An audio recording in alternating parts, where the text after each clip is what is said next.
అంగన్వాడీ సెంటర్లో ఉడికించిన కుళ్ళిన గుడ్లు తిని పిల్లలు అస్వస్థకు గురైన ఘటన సిద్దిపేట జిల్లా రాజక్క గ్రామంలో చోటు చేసుకుంది. అంగన్వాడీ కేంద్రంలో గుడ్లు తిన్న వెంటనే చిన్నారులు వాంతులు కావడంతో అస్వస్థకు గురయ్యారు. చిన్నారులను స్థానిక ఆసుపత్రికి తరలించారు. పాడైన గుడ్లు తినడమే అస్వస్థకు కారణమని తల్లిదండ్రులు ఆరోపించారు. అంగన్వాడీ టీచర్ ఆయమ్మ పిల్లల పట్ల నిర్లక్ష్యంగా వ్యవహరిస్తున్నట్లు తన దృష్టికి వచ్చిందని, పద్ధతి మార్చుకోమని టీచర్ను హెచ్చరించానన్నారు గ్రామ సర్పంచ్. వీరిపై చర్యలు తీసుకోవాలని సర్పంచ్ తల్లిదండ్రులను ఐసీడీఎస్ అధికారులను కోరారు.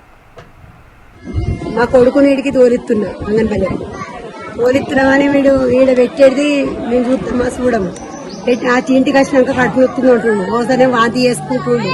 పొద్దున్న తోలేసిపోయినా వచ్చే వరకు టమాటా కొత్తుంది. అన్ని పురుగులే ఉన్నాయి అన్న, మొత్తం పురుగులు ఉన్నాయి, అన్ని వాడిపోయినాయి.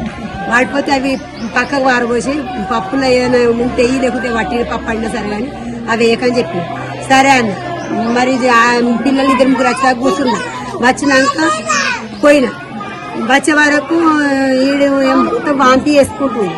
వాంతి చేసుకొని ఏమైందంటే వాంతి చేసుకుంటూ గుడ్డు తినగానే వాంతి చేసుకున్నానంటే చూసే వరకు అమ్మ కడుపులో నొత్తుంది, వాంతి చేస్తున్నాను వాడు చెప్తుంది. నెల నేను నాకు 6 మండలాలు ప్రతిరోజు నేను తిరుగుతూనే ఉంటా.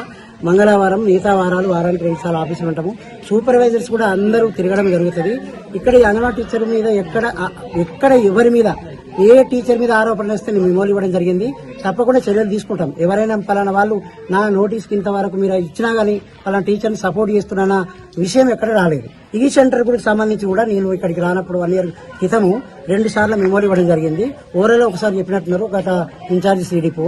నా దృష్టికి నేను వచ్చిన తర్వాత ఇప్పుడు ఫస్ట్ టైం ఇంత పెద్ద ఎత్తున ఉంది కాబట్టి ఆ షోక ఇంతకుముందు ఇచ్చినటువంటి మెమోలు ఇప్పుడు ఇస్తున్నటువంటి మెమోలు మేము జతపరిచి తప్పకుండా